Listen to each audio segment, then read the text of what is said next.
Hi ನಮಸ್ತೆ ಎಲ್ಲ ಹೇಗಿದ್ದೀರಾ? ಎಲ್ಲರೂ ಚೆನ್ನಾಗಿದ್ದೀರಾ ಅಂದ್ಕೊಳ್ತೀನಿ. Welcome back to my channel. ಇವತ್ತು ನಿಮ್ಮ ಜೊತೆಗೆ ಏನು ಶೇರ್ ಮಾಡ್ತಾ ಇದ್ದೀನಿ ಅಂದರೆ, ನಮ್ಮ ಪಪ್ಪಿ ಮರಿಗೆ ಏನು ಫುಡ್ನ ನಾನು ಕೊಡ್ತಾ ಇದ್ದೆ 45 ಡೇಸ್ ಓಲ್ಡ್ ಇದ್ದಾಗ, ಅದನ್ನು ನಿಮ್ಮ ಜೊತೆ ತೋರಿಸ್ತಾ ಇದ್ದೀನಿ. ಒಂದು ಸಿಮೋಲ್ಯಾಕ್ ಅಂತ ಒಂದು ಸಿರ್ಲ್ಯಾಕ್ ಪೌಡ್ರ್ ಬರುತ್ತೆ. ಆ ಪೌಡರ್ನ ನಾವು ಸಣ್ಣ ಮರಿ ಇದ್ದಾಗ ಇದು ಸ್ವಲ್ಪ ಹಾಲು ಥರ ಮಾಡಿಬಿಟ್ಟು ಕೊಡಬೇಕಾಗುತ್ತೆ. ಇವಾಗ ನಿಮ್ಮ ಜೊತೆ ಅದನ್ನ ತೋರಿಸ್ತೀನಿ. ನೋಡಿ, ಸಿಮೋಲ್ಯಾಕ್ ಅಂತ ಇದೆ. ಓಕೆ, ಸಿಮೋ ಅಲ್ಲ, ಸೆಮೋಲ್ಯಾಕ್ ಅಂತ ಇದೆ. ಸೆಮೋಲ್ಯಾಕ್ ಸಿರ್ಲ್ಯಾಕ್ ಪೌಡ್ರ್ ಅಂತ ಸಿಗುತ್ತೆ. ಇನ್ನೊಂದು ಅಬ್ಸಲ್ಯೂಟ್ ಮಿಲ್ಕ್ ಪೌಡ್ರ್ ಅಂತ ಸಿಗುತ್ತೆ. ಅದನ್ನು ತಿಂದಿಲ್ಲ, ಡ್ರೂಲ್ಸ್ದದು. ಅದನ್ನು ತಿಂದಿಲ್ಲ ಅಂದರೆ ನಾವು ಇದನ್ನು ಕೊಡ್ಬೋದು, ಸೆಮೋಲ್ಯಾಕ್ ಅಂತ. 1 ಟೈಮ್ಗೆ 1 ಸ್ಪೂನ್ ಮಾತ್ರ ಕೊಡಬೇಕು. ಇದನ್ನು 1 ಸ್ಪೂನ್ ಹಾಕಿಬಿಟ್ಟು ಉಗುರು ಬೆಚ್ಚಗಿರೋ ನೀರಲ್ಲಿ, ಲುಕ್ ವಾರ್ಮ್ ವಾಟ್ರಲ್ಲಿ ಅದನ್ನು ಸ್ವಲ್ಪ ಹಾಲು ಥರ ಕಲಿಸ್ಬೇಕು. ತುಂಬ ನೀರು ಥರ ಅಲ್ಲ, ತುಂಬ ಗಟ್ಟಿನೂ ಅಲ್ಲ.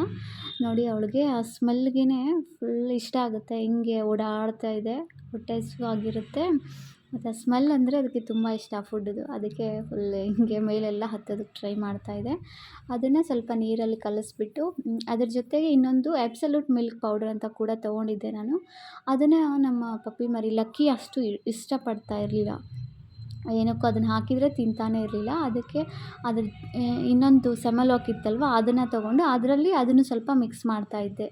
ತುಂಬ ಬೇಗ ಹಸಿವಾಗ್ಬಿಡುತ್ತೆ ಅದಕ್ಕೆ ಅಂದ್ಬಿಟ್ಟು ಅದನ್ನು ಒಂದು ಅರ್ಧ ಸ್ಪೂನಷ್ಟು ಅದನ್ನು ಮಿಕ್ಸ್ ಮಾಡಿಬಿಟ್ಟು, ಈ ಥರ ಬಿಸಿನೀರು ಅಲ್ಲ, ಈ ಕಡೆ ತಣ್ಣೀರು ಅಲ್ಲ, ಮಧ್ಯದಲ್ಲಿ ಬೆಚ್ಚಗೆ ಇರುವಂಥ ನೀರನ್ನು ಕಲಿಸ್ಬಿಟ್ಟು ಚೆನ್ನಾಗಿ ಮಿಕ್ಸ್ ಮಾಡಿ, ಏನು ಸ್ವಲ್ಪ ಗಂಟು ಏನು ಇಲ್ದಿರೋ ಥರ ಮಿಕ್ಸ್ ಮಾಡಿ ಅದಕ್ಕೆ ಕೊಡಬೇಕು.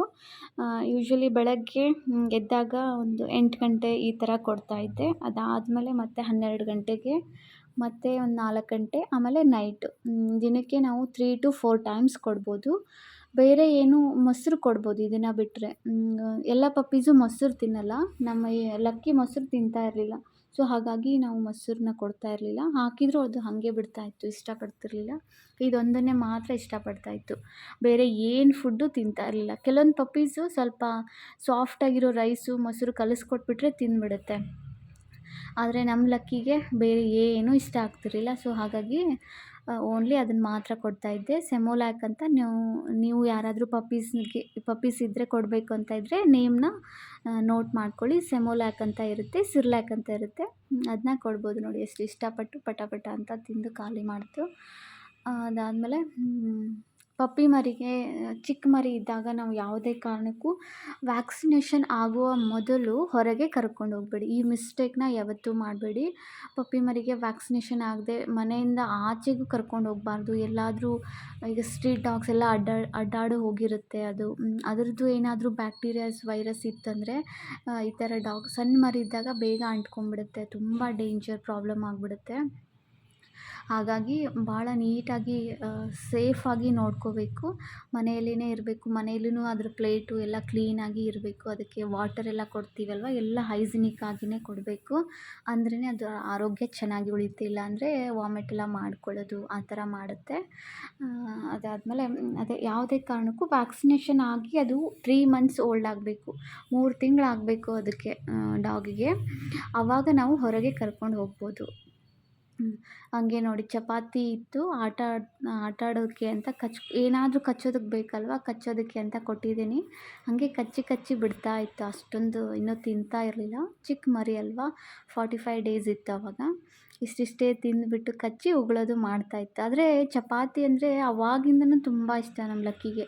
ನಾನು ಹೇಳಿದ್ನಲ್ವ, ಬೇರೆ ಏನು ಫುಡ್ ಕೊಟ್ಟರೂ ತಿಂತಾ ಇರಲಿಲ್ಲ. ಓನ್ಲಿ ಸೆಮೋಲ್ಯಾಕ್, ಸಿರ್ಲ್ಯಾಕ್ ಪೌಡ್ರ್ ಕೊಡಬೇಕಿತ್ತು, ಅಷ್ಟೇ. ಬಿಟ್ಟರೆ ಇನ್ನು ಪೆಡಿಗ್ರಿ, ರಾಯಲ್ ಕೇನ್ ಯಾವ್ದು ಕೊಟ್ಟರೂ ತಿಂತಾ ಇರಲಿಲ್ಲ. ಆದರೆ ಚಪಾತಿ ಒಂದಿನ ಕೊಟ್ಟಿದ್ದೆ ಹಾಗೆ ಸುಮ್ಮನೆ ಆಟ ಆಡಲಿ ಅಂತ. ಇಷ್ಟಪಟ್ಟು ಅದನ್ನು ಕಚ್ಕೊಂಡು ಕುಂತಿದೆ. ಚಪಾತಿ ಅಂದರೆ ಚಿಕ್ಕ ಮರಿ ಇದ್ದಾಗಿಂದ ಹಿಡ್ಕೊಂಡು ಇವಾಗ 2 ವರ್ಷ ಆಗಿದೆ ಇವಳಿಗೆ, ಲಕ್ಕಿಗೆ. ಸಿಕ್ಕಾಪಟ್ಟೆ ಇಷ್ಟ. ಚಪಾತಿ ಅಂದರೆ ಫುಲ್ ಕ್ರೇಜಿ ಅವಳಿಗೆ. ಎಷ್ಟು ಕೊಟ್ಟರೂ ತಿಂದ್ಬಿಡುತ್ತೆ. ಚಪಾತಿ ತುಂಬ ಇಷ್ಟಪಡುತ್ತೆ. ಅದಾದಮೇಲೆ ನೋಡಿ, ಆವಾಗ ಪಪ್ಪಿ ಮರಿ ಬಂದಾಗ ತುಂಬ ಸೆಕೆ ಇತ್ತು, ಬಿಸಿಲುಗಾಲ ಇತ್ತು. ಅದಕ್ಕೆ ಕೋಲ್ಡ್ ಆಗಲಿ, ಅದಕ್ಕೆ ತುಂಬ ಹೀಟ್ ಆಗ್ತಾಯಿತ್ತು. ಐಸ್ ಕ್ರೀಮ್ ಆದರೂ ತಿನ್ನಲಿ ಅಂದ್ಬಿಟ್ಟು ಐಸ್ ಕ್ರೀಮ್ ತಿನ್ನಿಸ್ತಾ ಇದ್ವಿ. ನೋಡಿ, ಎಷ್ಟು ಇಷ್ಟಪಟ್ಕೊಂಡು ತಿಂತಾ ಇದ್ದಾಳೆ ಅಂದರೆ, ಸಣ್ಣ ಮಗು ಥರ ಬಾಯಿಗೆಲ್ಲ ಹಚ್ಕೊಂಡು ಹೆಂಗೆ ತಿಂತಾ ಇದ್ದಾಳೆ ಅಂತ ತೋರಿಸ್ತೀನಿ ಈಗ. ಫುಲ್ ಇಷ್ಟ ನೋಡಿ ಅವಳಿಗೆ. ಹಿಂಗೆ ಬಾಯಿಗೆ ಹಚ್ಕೊಂಡಿದ್ದಾಳೆ ಅಂತ ನೋಡಿ. ಸಣ್ಣ ಮಗು ಥರ ಕ್ಯೂಟ್ ಹಂಗೆ ಸಣ್ಣ ಮಗು ಥರ ಅಲ್ಲ, ಸಣ್ಣ ಮಗುನೇ. ತುಂಬ ಇಷ್ಟಪಟ್ಟು. ಮತ್ತು ಟೇಲ್ ನೋಡಿ ಇಲ್ಲಿ ಬಾಲ ಎಷ್ಟು ಖುಷಿಯಾಗಿದೆ ಅವಳಿಗೆ ಅಂದರೆ, ಅದು ಅಷ್ಟು ಜೋರಾಗಿ ಬಾಲ ಅಲ್ಲಾಡಿಸ್ತಾ ಇತ್ತಂದರೆ ತುಂಬ ಖುಷಿಯಾಗಿದೆ ಅಂತ. ಏನಾದರೂ ಅವಳಿಗೆ ಫುಡ್ ಇಷ್ಟ ಆದರೆ ಅಥವಾ ನಮ್ಮ ಜೊತೆ ಆಟ ಆಡೋಕ್ಕೆ ಇಷ್ಟ ಆಗಿತ್ತು ಅಂದರೆ ಹಾಗೆ ಬಾಲ ಎಲ್ಲ ಅಷ್ಟು ಜೋರಾಗಿ ಶೇಕ್ ಮಾಡುತ್ತೆ. ಈಗ ಐಸ್ ಕ್ರೀಮ್ ಅಂದರೆ ಫುಲ್ ಇಷ್ಟ ಆಗ್ಬಿಟ್ಟಿದೆ ನೋಡಿ. ಎಷ್ಟು ಬಾಲ ನಿಲ್ತಾನೇ ಇಲ್ಲ, ಅಷ್ಟು ಜೋರಾಗಿ ಅಲ್ಗಾಡಿಸ್ತಾ ಇದೆ. ಫುಲ್ ಖುಷಿ ಆಗ್ಬಿಟ್ಟಿದೆ. ಜಾಸ್ತಿ ಎಲ್ಲ ಕೊಡಬಾರ್ದು ಅಂತ ಹೇಳ್ತಾರೆ. ನಾವು ಜಾಸ್ತಿ ಕೊಟ್ಟಿಲ್ಲ, ಬಟ್ ತುಂಬ ಸೆಕೆ ಇತ್ತು, ತಂಪು ಆಗಲಿ ಅಂದ್ಬಿಟ್ಟು ಸ್ವಲ್ಪ ಕೊಟ್ಟಿದ್ವಿ. ಆಮೇಲೆ ಐಸ್ ಕ್ಯೂಬ್ಸ್ ಇತ್ತಂದರೆ ವಾಟರಲ್ಲಿ ಐಸ್ ಕ್ಯೂಬ್ನ ಸೇರಿಸ್ಬಿಟ್ಟು ವಾಟ್ರ್ ಕೊಡಬೇಕು, ಅದಕ್ಕೆ ಸ್ವಲ್ಪ ತಂಪಾಗುತ್ತೆ. ಇಲ್ಲಾಂದರೆ ಯೂಶ್ವಲಿ ಡಾಗ್ ತುಂಬ ಹೀಟ್ ಆಗುತ್ತೆ, ಅದಕ್ಕೆ ಡಿವಾರ್ಮಿಂಗ್ ಎಲ್ಲ ಮಾಡಿಸೋದಿರುತ್ತೆ. ಡಿವಾರ್ಮಿಂಗ್ ಎಲ್ಲ ಮಾಡಿಸ್ಬೇಕು. ಮತ್ತು ವ್ಯಾಕ್ಸಿನೇಷನ್ ಇರುತ್ತೆ. ವ್ಯಾಕ್ಸಿನೇಷನ್ದು ವಿಡಿಯೋ ನಾನು ಆಲ್ರೆಡಿ ಶೇರ್ ಮಾಡಿದ್ದೀನಿ. ಇನ್ನೊಂದು 2-3 ವ್ಯಾಕ್ಸಿನೇಷನ್ ಆಗಿದ್ದು ಅದನ್ನು ಶೇರ್ ಮಾಡಿಲ್ಲ. ನೆಕ್ಸ್ಟ್ ಕಮ್ಮಿಂಗ್ ವ್ಲಾಗಲ್ಲಿ ಶೇರ್ ಮಾಡ್ತೀನಿ. ನೋಡಿ ಈಗ ಖುಷಿಯಾಗಿದೆ, ಫುಲ್ ಆಟ ಆಡ್ತಾ ಇದೆ. ಐಸ್ ಕ್ರೀಮ್ ತಿಂದ್ಬಿಟ್ಟು ಖುಷಿಯಾಗಿದೆ. ಅದಾದಮೇಲೆ ಪೀ ಪಾಟಿ ಟ್ರೈನಿಂಗ್ ಎಲ್ಲ ಯಾವ ಥರ ಮಾಡೋದಿರುತ್ತೆ ಅಂದ್ಬಿಟ್ಟು ನಾನು ಕಂಪ್ಲೀಟ್ ಡೀಟೇಲಾಗಿ ವಿಡಿಯೋ ಶೇರ್ ಮಾಡಿದ್ದೀನಿ. ಅದನ್ನು ಒಂದು ಸರಿ ಚೆಕ್ ಮಾಡಿ. ಸಣ್ಣ ಮರಿ ಇದ್ದಾಗ ಸ್ವಲ್ಪ ಯೂಶ್ವಲಿ ಎಲ್ರಿಗೂ ಡೌಟ್ಸ್ ಇರುತ್ತೆ. ಅವಾಗೆಲ್ಲ ನನಗೆ ಬೇರೆದು ಡಾಗ್ಸ್ ಇತ್ತು, ಆವಾಗ ಕ್ವಶನ್ ಕೇಳ್ತಿದ್ರು, ಯಾವ ಥರ ಪೀ ಪಾಟಿ ಮ್ಯಾನೇಜ್ ಮಾಡೋದು ಮನೇಲಿ ಸಾಕಿದರೆ ಅಂತ, ಹೇಗೆ ಅದು ಮಾಡುತ್ತೆ ಅಂತ. ಹೌದು, ಸ್ಟಾರ್ಟಿಂಗ್ ಏನು ಮಾಡುತ್ತೆ, ಮನೆಗೆ ಕರ್ಕೊಂಡು ಬರ್ತೀವಲ್ವ, ಅಲ್ಲಿ ಮನೇಲಿನೇ ಎಲ್ಲಿರುತ್ತೆ ಹಾಲಲ್ಲಿ ಕೂರಿಸಿದ್ವಿ ಅಂದರೆ ಅದಕ್ಕೆ ಪೀ ಪಾಟಿ ಬಂತಂದರೆ ಎಲ್ಲಾದರೂ ಮಾಡಿಬಿಡುತ್ತೆ. ಸಣ್ಣ ಮರಿ ಅಲ್ವ, ಗೊತ್ತಾಗಲ್ಲ. ಹೇಗೆ ಮನೇಲಿ ಮಗು ಇತ್ತಂದರೆ 1 ವರ್ಷ ಆಗೋವರೆಗೂ ಅದು ಬಂತಂದರೆ ಪೀ ಪಾಟಿ ಬಂದರೆ ಹಾಗೆ ಮಾಡಿಬಿಡುತ್ತಲ್ವ, ಇದು ಅದೇ ರೀತಿಯೇ ಸ್ಟಾರ್ಟಿಂಗ್ ಮಾಡುತ್ತೆ. ಬಟ್ ನಾವು ಅದಕ್ಕೊಂದು ಪರ್ಟಿಕ್ಯುಲರಾಗಿ ಒಂದು ಜಾಗ ಮಾಡಿಬಿಟ್ಟು ಅಲ್ಲಿ ಏನಾದರೂ ಮ್ಯಾಟ್ ಸಿಗುತ್ತೆ, ಅದರದ್ದೇ ಪೀ ಪ್ಯಾಡ್ಸ್ ಎಲ್ಲ ಸಿಗುತ್ತೆ, ಅದನ್ನ ಹಾಕಿ ಒಂದು 2-3 ಸರಿ ಆ ಜಾಗದಲ್ಲಿ ಮಾಡಿಸಿದ್ರೆ ಸಾಕು. ಅದು ನೆಕ್ಸ್ಟ್ ಟೈಮಿಂದ ಅಲ್ಲೇ ಹೋಗಿ ಮಾಡುತ್ತೆ. ಇನ್ನು ನಾವು ಸಣ್ಣ ಮಕ್ಕಳಿದ್ರೆ ಅವ್ರಿಗೆ ಅಷ್ಟು ಗೊತ್ತಾಗ್ತಿರಲ್ಲ. ಬಟ್ ಈ ಡಾಗ್ಸ್ ಎಲ್ಲ ಹಾಗಲ್ಲ, ಸಣ್ಣ ಮರಿ ಇದ್ದಾಗಲೇ ತುಂಬ ಚುರುಕಿರುತ್ತೆ, ಎಲ್ಲ ಕರೆಕ್ಟಾಗಿ ಗೊತ್ತಾಗುತ್ತೆ. ಸ್ಮೆಲ್ಲಿಂಗ್ ಎಲ್ಲ ಚೆನ್ನಾಗಿರುತ್ತೆ, ಕಣ್ಣುಗಳು ಚುರುಕಾಗ್ತಾ ಇರುತ್ತೆ, ಮೂಗು ಕಿವಿ ಎಲ್ಲ ಚುರುಕಿರುತ್ತೆ, ತುಂಬ ಶಾರ್ಪ್ ಇರುತ್ತೆ. ನಾವು ಒಂದು ಸರಿ ಕಲಿಸಿದ್ವಿ ಅಂದರೆ ಅಲ್ಲೇ ಅದೇ ಜಾಗಕ್ಕೆ ಹೋಗಿ ಮಾಡುತ್ತೆ. ಮತ್ತು ಎತ್ಕೊಂಡಿದ್ವಿ ಅಂತ ಇಟ್ಕೊಳ್ಳಿ, ಅದಕ್ಕೆ ಪೀ ಬರೋ ಟೈಮ್ಗೆ ಎತ್ಕೊಂಡಿದ್ವಿ, ಯಾವುದೇ ಕಾರಣಕ್ಕೂ ನಮ್ಮ ಬಟ್ಟೆ ಮೇಲೆ ಮಾಡಲ್ಲ. ಎತ್ಕೊಂಡಿದ್ವಿ ಅಂದರೆ ನಮ್ಮ ಮೈ ಮೇಲೆ ಒಟ್ಟು ಅದು ಸುಸು ಎಲ್ಲ ಮಾಡಲ್ಲ, ಕೆಳಗೆ ಇಳಿದ್ಬಿಟ್ಟೆ ಹೋಗಿಯೇ ಮಾಡುತ್ತೆ ಆ ಥರ. ಬಟ್ ಸಣ್ಣ ಮಕ್ಕಳಾದರೆ ಎತ್ಕೊಂಡಿರ್ತೀವಿ, ಅದು ಅವ್ರಿಗೆ ಗೊತ್ತಾಗಲ್ಲ.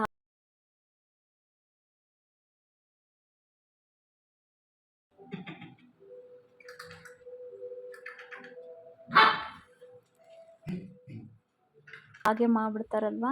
ಬಟ್ ಇದು ಪಪ್ಪಿ ಮರೀಸ್ ಎಲ್ಲ ಆ ಥರ ಮಾಡಲ್ಲ, ತುಂಬ ಜಾಣೆ ಇರುತ್ತೆ. ಅದಾದಮೇಲೆ ನೋಡಿ, ಲಾಸ್ಟ್ ವಿಡಿಯೋದಲ್ಲಿ ಹೇಳಿದ್ದೆ ನಾನು, ನಮ್ಮ ಲಕ್ಕಿ ಕಾಟ್ ಹತ್ತೋದಕ್ಕೆ ಹರಸಾಹಸ ಮಾಡ್ತಾಯಿತ್ತು ಅಂತ. ಬರೀ ಹಿಂಗೆ ನೋಡಿ, ಈಗ ಹತ್ತೋದಕ್ಕೆ ಟ್ರೈ ಮಾಡ್ತಾಯಿದೆ ಅಲ್ವಾ, ಇದೇ ಕೆಲಸ. ಕಾಟ್ ಹತ್ರ ಬಂದರೆ ಇಡೀ ದಿನ ಕಾಟ್ ಹತ್ರ ಬಿಟ್ರೂ ಮೇಲೆ ಹತ್ತೋದಕ್ಕೇ ಟ್ರೈ ಮಾಡ್ತಾಯಿತ್ತು.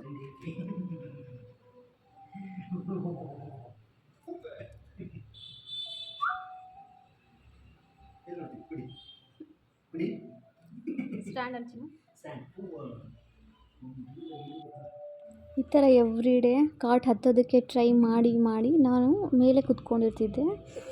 ಏನಕ್ಕೆ ಅಂದರೆ ಕೆಳಗಡೆ ಸ್ವಲ್ಪ ಫುಲ್ ಆಟ ಆಡೋಣ ಅಂತ ಕೂತ್ಕೊಂಡ್ಬಿಟ್ರೆ ಸಾಕು, ತುಂಬ ಕಚ್ತಾ ಇತ್ತು ಲಕ್ಕಿ. ಎಷ್ಟು ಕಚ್ಚುತ್ತೆ ಅಂದರೆ, ಯಾರಿಗೆಲ್ಲ ಪಪ್ಪಿ ಮರಿ ಸಾಕಿರ್ತೀರ ಗೊತ್ತಿರುತ್ತೆ. ಅದ್ರ ಜೊತೆಗೆ ಮತ್ತು ಫ್ರೆಂಡ್ ಇರಲ್ಲ ಅಲ್ವಾ, ನಮ್ಮ ಜೊತೆಗೆ ಆಟ ಆಡ್ತಿರುತ್ತೆ.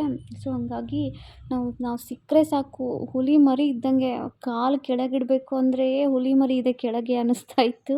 ಅಷ್ಟು ಜೋರಾಗಿ ಕಾಲನ್ನ ಹಿಡಿತಂದರೆ, ಇಲ್ಲಾಂದರೆ ಬಟ್ಟೆಗಳನ್ನ ಹಿಡಿತು ಅಂದರೆ ಅದು ಹರಿದು ಹೋಗೋವರೆಗೂ ಬಿಡ್ತಾ ಇರಲಿಲ್ಲ, ಅಷ್ಟು ಜೋರಾಗಿ ಕಚ್ತಾ ಇತ್ತು.